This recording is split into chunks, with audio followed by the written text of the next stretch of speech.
Hello, everyone, and welcome to the Fantasy Show here on American Scouser TV. As we get ready to take a look at the double game week 29 and prepare for game week 30 as we get ready to end this season. How are you doing, my friend? I'm okay. I'm okay. I hate that exactly what you said would happen happened, and I didn't lock in my bench boost, as I said, not to worry about it. And here we are. Lots of points left on the table, but still a green arrow. So, just tells me it could have been better, but it couldn't have been worse. Well, it could have, but it wasn't, which is a good thing. And how are you? But I understand what you're saying. No, I mean I feel pretty good. I mean 142. If you walk out of a 142 regardless of what you did and you complain, Playing the take a wrong kick game. in the nuts. Yeah. I genuinely, I mean, I think I messaged you at one point like this week was 2 goals away from me having like a 160 plus, like And maybe higher with bonus points changing. having Like the it would have highest been score of the week. right there. I mean, if not the highest, but up there. But yeah, it was a great week. Obviously, made the right moves. Wish I had gone with my gut and Captain Watkins because I talked about it last week on the pod. But Rashford was definitely the right choice with the 2 matches he had. Yep. But I will say right now, I'll say it right now, early in the pod. I might change my mind before tomorrow. I might change my mind even before the end of this pod. But right now, I'm pretty sure if I opened up my app on my phone, the captain's armband is on Ollie Watkins this week. Really? Okay. Yeah. Like at this point, I look at the matchups and I almost feel like Villa is guaranteed to score at least 2 goals, and he's guaranteed to score one of them. And he'll probably play a role in the other one. But we'll get to that kind of talk as we go on. Before we get going here, let's always do what we always do. Let's plug our Discord channel. If you want to get involved in the American Scouser community, go ahead and click the link that I'll post later on in this broadcast and get involved in the conversation, whether it's transfers, the youth teams, the women's side, random TV shows, drinks and food and beverages and smoked meats alike. It's a great overall channel. It's definitely diverse. But more than anything, it's people who love this club and like to get involved in conversations with other people that are like-minded. So please go ahead and click the link later when I post it, create a username, and it would be great to have you within that community. We start every week the same way, which is usually to look at the standings of our American Scouser Cup and rave about where Pep is in the overall standings of the game. Big changes this week. This was a big swing. I don't know that I saw this coming, though I think we did probably underestimate how good Guns and Nunez was doing all year long. Because Pep was just so far up in the standings. But this is really, really great. I mean, to get that far up, this high up, and I mean, 155 points in a single match week is a big, big boy score. So great job there. And to take over the lead. It's going to be fun to watch this race down to the wire now. Yeah, it's a 4-point gap. That is one hit difference. I think we'll see the 1 and 2 spots kind of fluctuate going towards the end from week to week. So it'll be interesting to see what will happen there. But I just hope it'll be a nice, fun, close race at the end. I think it will be, but you got to be careful too. I mean, we don't know. We could take a look at the third place person there. For all we know, they have 2 chips left or a triple captain or, Sure. like this is one of those things where to get this high a score this late in the game, you're either extremely lucky or you've been strategically planning it out the whole year. And that's the thing. Like, and trust me, I've seen the teams and you're like, whoa, that side's terrible. How are they doing so well? But it's just everything is broken right all year, and it's crazy moves that just work out, or there are people that just calculate and make moves that make the most sense. Yeah. And I think that's what these top players in our leagues have done, because these are really, really high scores, all within the top 50 to 100,000 from our top 5 down. So it's really great. So when we look at our American Scouser Contributor League, the head-to-head league that we have, it was an interesting week. Not really any close matches, as they were all kind of lopsided. Besides Bickler and Jamie.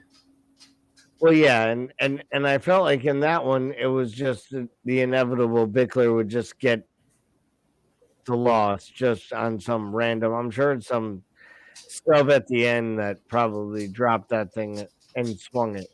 He probably did something stupid like forget to lock in bench boost. What a moron. Yeah, we'll get to that. You still did well with 101 points. I'll take it. And you pulled out the win. Yep. And that leaves you with the still 6-point lead at the top of the table. Comfortable lead. Comfortable lead.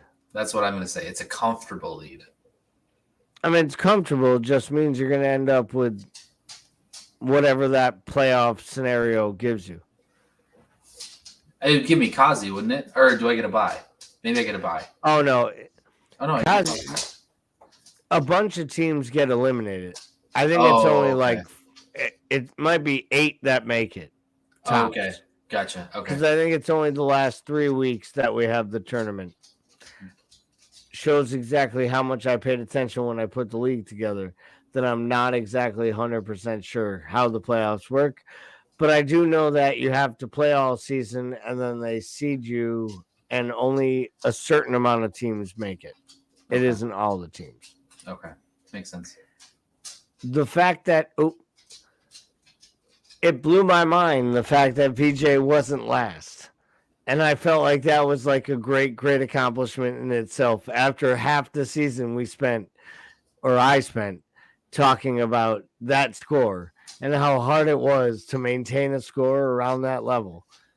And to see Kazi pull up even lower in both the standings and the overall rank, you have to just something. It's something to just bow your head to.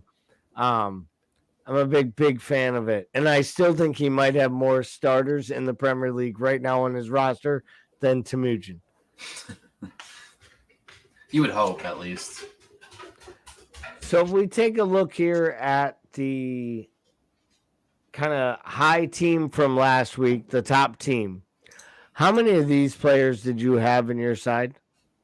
1, 2 total. I had Trippier and Watkins. That's about it. Yeah, that's actually really good by you. I had 3. I had Trippier, Mitoma, and Watkins. And I feel some ways I was cheated because I had Isak in my team. And the guy should have scored literally 2 goals, maybe 3 against United. He still had a great game. Yeah. And only just played 70 minutes. And if he had scored, he would have gotten bonus points. And then he probably would have got the start the next match. But instead, Wilson gets the start and scores 19, which now makes me sweat whether he's going to start in the next match. It's like really, really frustrating because I think I made the right move to buy the guy. Mm-hmm. Still scored a goal. Yeah. And gave me a good 2-match performance. But it was just it's one of those things about this game that really irritates you. Like, Wilson hasn't done anything consistently and then gets an opportunity, scores 2 goals after getting a goal as a sub. And I know Eddie Howe. Like, this dude loves this guy. Like, he's been his striker for almost a decade at 2 different clubs. Yeah. Like, well, it's the perils of a game that has a locking feature before matches start. You know, you just have to go with what the expected minutes are and what your gut tells you to go with, because there's no rolling transfers, so you can't make any changes. So it's like we talked about last week. Isak, we talked about him being a good pickup for this week, and I think he still was. It's just that Wilson was able to bang in a couple more goals than we expected, and I think he got more minutes against West Ham, and Isak had to play against United. Right. So and that's because maybe Isak's the better player overall, because United is a much tougher team to play against than West Ham. So if you're going to rotate, you're going to rotate against West Ham. You're not going to rotate against United. And so I think we kind of saw that happen. And, and even last week, I know he's not on this list, but we talked about Mo being the most fixture proof out of all the Liverpool players, and he doesn't start a second game against Chelsea. That was, out of everything that happened this past week, that was the most shocking thing, was that Mo didn't get 180 minutes. Because the whole time, especially, in my head, and I was harping on it, like, yeah, Mo, he's the most nailed on. He is going to get 180 minutes, no problem. And then, no, that doesn't happen. Oh, it was brutal. When I saw like posts earlier in the day, and people were telling me, oh, this credible source and this one, and this guy's not playing. And I was like, there's no way he's making that many changes. Then I see the lineup, and it's actually 2 more changes than I thought. And I was like, oh, I guess he was. And when Mo was one of them, it just blew my mind. Like, I can understand almost all the other ones just from a make a statement, make a point, this guy's sick. Yeah.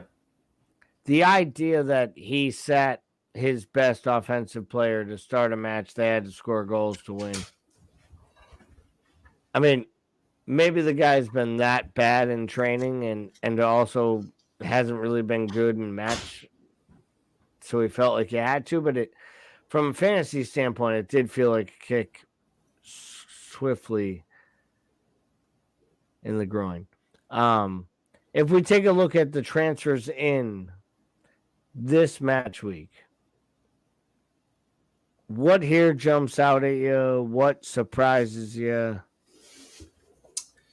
I think Grealish is probably the most surprising on the list, because you always have that dilemma with City midfielders and kind of going through that Pep roulette situation. But Grealish has been playing incredibly well, to be fair. He's been so good. He's been so good. He's been every bit of the $100 million player these last month, 2 months than he has been before. And so I think it's justified in that people are picking him up. I just think sometimes with fantasy output, it can be a little tricky with the amount of options that Pep has. And we know that, all it takes is one bad training session and Grealish gets sat. I mean, he could have 4 fantastic games on the bounce, but if he has a poor training session, Pep's like, I don't care. Screw it. You're not going to play.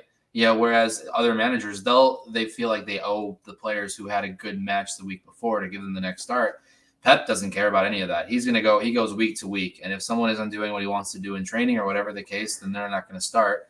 So that's the one little risk you take with Grealish. But otherwise, everything else looks pretty good. Jesus back in, he was a great budget buy to begin the season, and I don't think that's changed. He's come back, and so I think everyone's going back to that value forward up there. And I think I'm just a little surprised to not see more Haaland on this list, because I think Haaland was one that was sold off a lot last week and 2 weeks ago. And so to not see him getting put back in teams is a little surprising. Yeah, I won't lie. I was a little surprised not to see Haaland. I agree on Grealish. He's, playing the best football he's definitely played at City. That's for sure. Yeah. What surprised me a little bit with having Liverpool this week, and I understand they're not the old Liverpool and they're not firing on all cylinders, but they do score, like they really do. Speaking of the unheralded champion of all champions and dictator of dictators, it's a great week to triple captain Cancelo. Freiburg away, no brainer. That's a good fixture. The beauty of that is, I think you're playing me this week, and with my luck, your vice captain will be some random ass person you don't even know it's on. They'll score 15 out their ass, and you'll get 45 points. And it would just be the most fitting way for me to lose a match. So, won't surprise me now if he triple captains Cancelo this week and I lose. It would make the most sense. I have nothing against seeing that happen, so that'd be fun. Nobody does. Anybody that wants to tune in next Thursday and see how things go. It is. This is why you play the game. Thanks, Herm. But the only thing on this screen that kind of jumps out at me, I understand the Jesus. Like I said, the white doesn't make sense. Watkins right now might be the most informed player in the entire league as far as goals. I think he scored in 7, or he's returned in 8 out of 11, and he scored in 6 straight away matches, which is, if you think about that, like the guy goes on the road and just keeps scoring goals. Yep. I said this the other day, I think on the podcast on Monday. If not, I told somebody in a bar somewhere about it. But I heard a stat the other day, and it was crazy. Since Unai Emery took over at Aston Villa, they have the most points gained in the Premier League outside of City and Arsenal. It's absolutely ridiculous because he only took over in like late October. That's a long stretch. Like they're right there. I mean, they're right now ahead of Liverpool in the overall table. And it's built on a foundation, and it's built around scoring up the middle. And I think that's why this has helped Watkins so much, because he really is, and someone said, another great stat, Watkins is only the 3rd person in the Premier League to have 10 or more goals for 3 straight seasons. Harry Kane, Mo Salah, Ollie Watkins. That's bizarre. That's pretty good company. Like, Son didn't score more than 10 a couple of years. That's crazy to me. And I think it just shows that's how hard it is to score goals at this level. Yeah. Which is why we probably take some of those goals for granted. So if we look at the players that are coming in, let's take a look at the players that are going out. And here's where I want to start. Let's forget about the red exclamations that we know why they're out. Saliba's going to be out a lot longer than it sounds like people thought. Yep. Almiron is nowhere near play and hasn't scored in a while. You wanted to ask why Haaland wasn't getting bought. I want to ask you, why do you think he's the 3rd most sold? That is a great question. I think and I'm just trying to make sense of this. This is not the specific reason why. The only thing I can think of right now is looking at their fixture list. They've had Southampton away, Leicester at home, then they have a blank, and then they have Arsenal at home. So I think because of the next 4 weeks, I think maybe some people are using that money in different areas because I think my plan before was to bring Haaland back in after the double game week. But now that I have a bunch of extra money sitting around right now, I don't think that's the direction I want to go. If anything, I'd probably bring in Harry Kane back over Haaland at this point.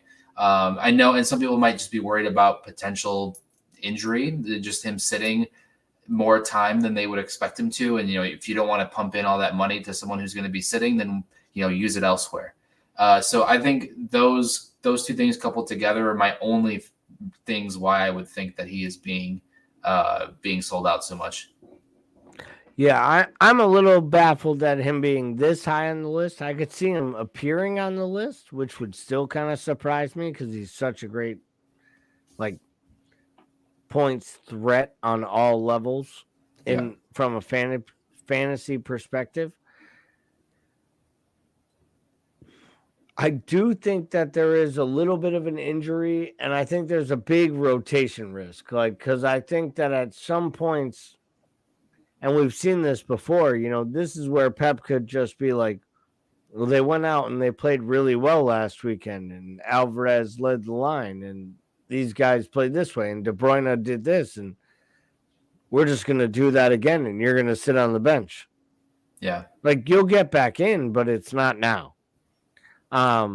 Plus, with the Champions League matches coming up, I could see them making sure that they're in their prime position to try to make sure that they advance. So, any of the other players here other than Holland, between Tony, Shaw, I think it came out today that he was injured, so I think it might be even a worse I think mark at this point. I think Ivan Toney was one of those big buys for both of the doubles, and we always kind of felt like after the two doubles he would be sold off a little bit. And I think maybe part of it is to go from Toney to Watkins. We see a lot of people doing because just the amount of transferred out to the transfers in, I can see that being a specific move. So I think that's pretty much everything there. Yeah, I still have Toney on my side. I'm questioning whether or not the next few fixtures aren't the worst. I've considered keeping him. I'm obviously worried about the double match suspension. But on the other hand, I'm also thinking to myself, like, we've been saying that for like a month and a half. Right. And he offers the best goal threat of almost any player. And his actual, his conversion rate is right up there with the best in the league. He's on penalties, and he might be the best penalty taker in the entire league. So it's like dropping the guy at a point where his price keeps rising just doesn't make much sense. But he's an easy transfer into players that have better matchups next week. And while we start to run into the home stretch, you almost have to pick those 1-2 situations each week where you can pick up 3-4 points, you think, in the overall standings, if you're really playing that type of style. So we'll see what happens there. It looks like there's a little bit of an exodus on injured players, a little confusion on Holland in our opinions, and of course Luke Shaw and Ivan Toney wrapping out the list. All right, man. Talk to me about how this happened, and explain your plan and what the hell. Explain yourself, you dumb piece of shit. So what ended up happening was I clicked the bench boost, just like we talked about in Discord, that everyone should join, by the way. I clicked the bench boost button and then forgot that you have to go in and save those changes. It wasn't one of those where you click it and it automatically just goes through, which makes sense because you don't want to accidentally click it and then be stuck with it. So I'm not mad at the game for making that what you have to do. I'm just frustrated with myself for not realizing that I forgot to do that part. But Embuemo finally paid off a little bit. So I'm a little happy with that. So I'll take that. I have to take the little wins where I get them. Had I captained Chilwell this week instead of last week, also would have been much better. But James Maddison, evidently, as you can see, was not the right captain. I wasn't alone in that. A lot of people, I don't want to say 30%, but there was a good amount of people who captained James Maddison, and Leicester scored goals. They just didn't come through Maddo. So unfortunately, that's where that went. In the end, again, just like last week, very minimal green arrow, but a green arrow nonetheless. So I could have had an extra, 9, 11, 16 points, could have put me at 117. I don't remember what I said last week when I said this would be a good week if I hit this number, but I don't think I hit that number. You definitely didn't with what you I think I said 115. I think I said 115. Yeah, that's definitely not there. So what is the plan this week? You have transfers, you making moves, you holding pat? I have a one transfer and I have 6.4 million in the bank. So I feel like I have to make a move. The only only if you don't think your team is good enough to perform a week, because 2 transfers and 6.4 million is like reconstruction. I guess, and it's just it's tough to go from this week and feel like I don't have to change anything because I have enough money to bring back Harry Kane, and Tottenham is playing home to Brighton, so I feel like that could be a higher scoring fixture. Could be one of those 3-3s, and Harry Kane would be on the end of at least two of those in my head. So if I'm going to move anywhere, it'd probably be from Darwin. From Darwin to Kane. I don't know if I have enough for Mbuemo, but if I'm going to make any move, I think it's going to be to bring Kane in. I'm solid with my back line, fine with my midfielders for another week. So I guess, 6.4 and 2 transfers for next week would be big. I just don't know if I should leave points on the table this week. Who does Brentford have next week? Brentford is home against Newcastle. And you're comfortable playing Raya against Newcastle? Well, I have Kepa away at Wolves. But you do realize that, like, the last time Frank Lampard was the manager of Chelsea and Kepa was there, they almost fought on the pitch, and he said he would never play him again. I honestly believe Mendy starts. I don't think so. I think a lot of directions is coming from the very top, and I think Frank is just there just to appease the fans for a little bit. I don't think he plays Mendy. I'm not sure that Kepa, even if Kepa starts this match, I'm not sure he plays all along.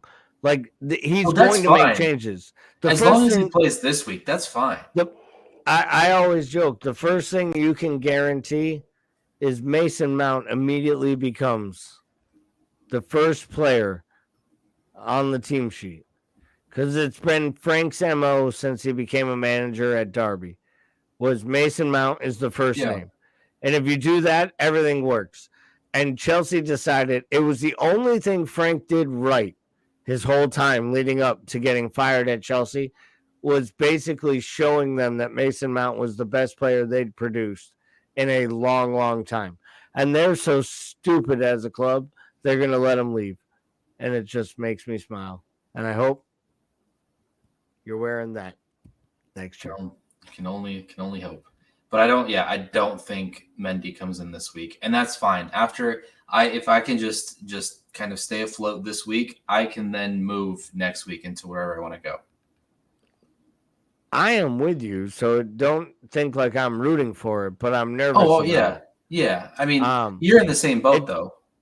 Right. I'm in the exact same boat, and I'll deal with it either way. I mean, both keepers obviously had decent weeks.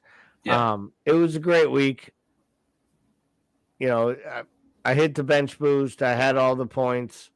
It could have been so much better if Newcastle doesn't give up that week 1 to West Ham, and then, excuse me, the Newcastle goal to West Ham in the second match, and then the Arsenal cheapo was also brutal because it knocked Gabriel down like 5 or 6 points. I think he was on 2 bonus points at the time of the clean sheet.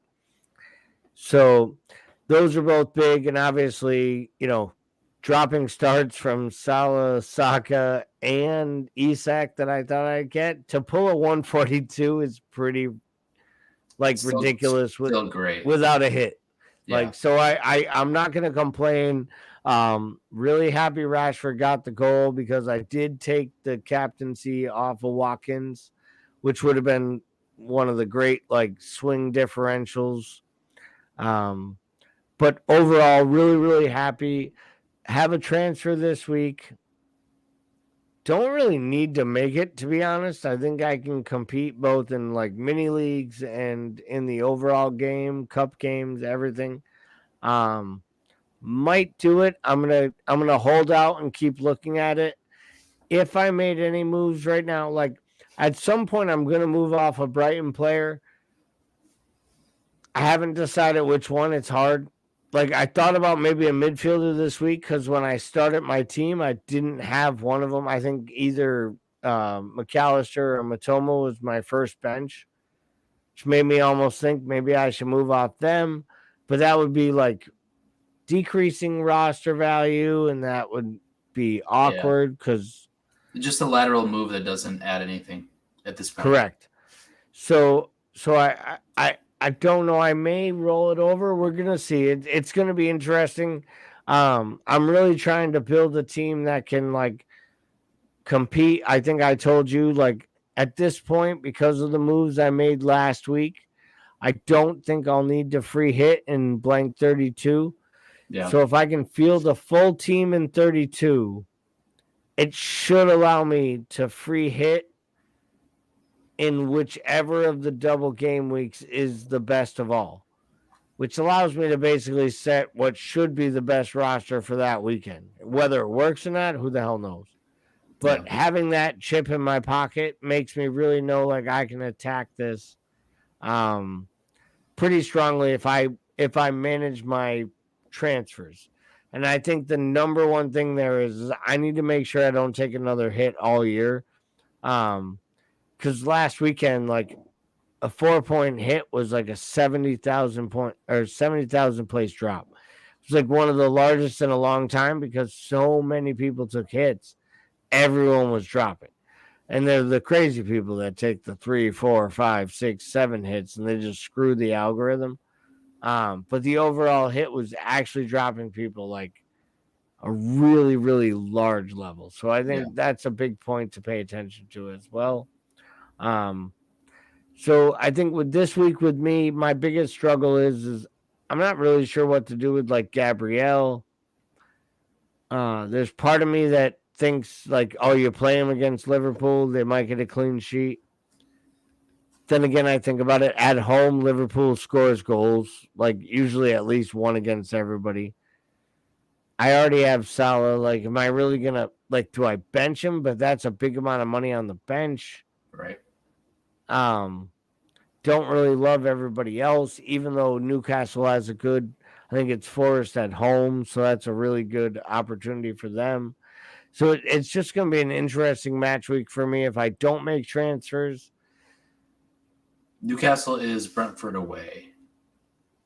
Oh, Brentford away? Yeah. Not really worried there. I feel like they're on a high right now that they are. I feel like Newcastle is the team that is hitting the full stride at the absolute moment they need to. So do you think they're past their little bump in the road completely? Oh, I do. I think Newcastle finishes third in the Premier League this year. Okay. Yeah, I think United. I think we have a statement at some point, like we get close. But I think United fights out like Brighton. It's basically United, Brighton, and Tottenham running down fourth place. And I think Newcastle finishes third. Not by a huge stretch, and I don't think they run down City for second by any means. Because City's still winning the league, right? I was just going to say, or I should say Arsenal, because City's going to win the league. And I still believe City's going to win the league. There's still a legitimate chance, especially when Arsenal loses to Liverpool this week. Well, that's where it all comes down. We'll see. But no, this team here, it is what it is. It offers some flexibility. It gives me some ability to make moves. I feel like the money is shifted pretty well in different positions. I have the guys that won't leave, like Rashford and Trippier, probably even Botman at this point, and maybe Raya, and that's about it. I think everyone else could probably find themselves in and out of this side. We'll see about Watkins.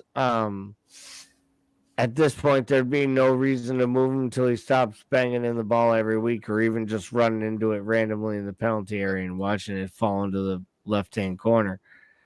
But it's a good time. And so we'll end out with this as we always do. Please subscribe to the YouTube channel. Give us a like, share, give us a comment if you have feedback and you would like to see us change things up or make an alteration to the programming. We would love to hear your overall feedback and always make sure that we apply that anytime that we can. For anyone that is following us regularly right now, you'll know that we are doing all kinds of different fundraisers for the devastation that happened in Turkey and Syria and we're trying to raise money and awareness for the need for support and help. So please go to our website, go to our page, check on any of our American Scouser links, and you'll see the different opportunities to raise money and or support our causes. So, and we want to appreciate and thank everyone who has done so far. So what do you got this week other than your green arrow wasn't as big as mine? I had a really big green arrow in MLS fantasy, so there's that. That's pretty much all I have left to root for these days. I'm gonna start putting my name's gonna start being Matouche, and I don't give a bleep about his MLS standings. No, it's great that you're playing the MLS fantasy game. I wish I could. It's hard enough for me to know the players in England, let alone the ones in Europe, let alone the ones actually in America, let alone the ones who probably shouldn't be playing professional football. So for the fact that you probably have 2 or 3 players on your team in that fantasy league that I wouldn't have in a pickup match on Sunday afternoon with a keg on the side of the pitch. I don't know, man. Yeah. It's with rolling transfers, you can always pick someone who actually plays. So at least there's that. Don't let Bickler know the substitution patterns are better. So we'll end it on this. We appreciate you listening tonight. As always, please let us know what you think about the show, how we can make it better. For myself here in Springfield, Massachusetts, it's a cold, kind of dreary evening. How are you doing out in Chicago? It's actually not bad. It's going to be picking up. It's going to be all mid-70s next week, which is incredible. Well, I hear we're supposed to get like high 70s, low 80s late next week too. So obviously you're pushing some of that Chicago wind, just throwing it to the east, making we get sure to that we get to taken care experience of. it. We get to experience it before you. That's all. You do. You just you get what would be considered like a great spring summer day for like and we 2 days. And it's like, it's nothing. And but it's gone. We're gonna enjoy it. So I hope everyone has a great week. Make your transfers, get them in. If you plan on playing your bench boost, I recommend hitting save. If not, well, make an excuse next week.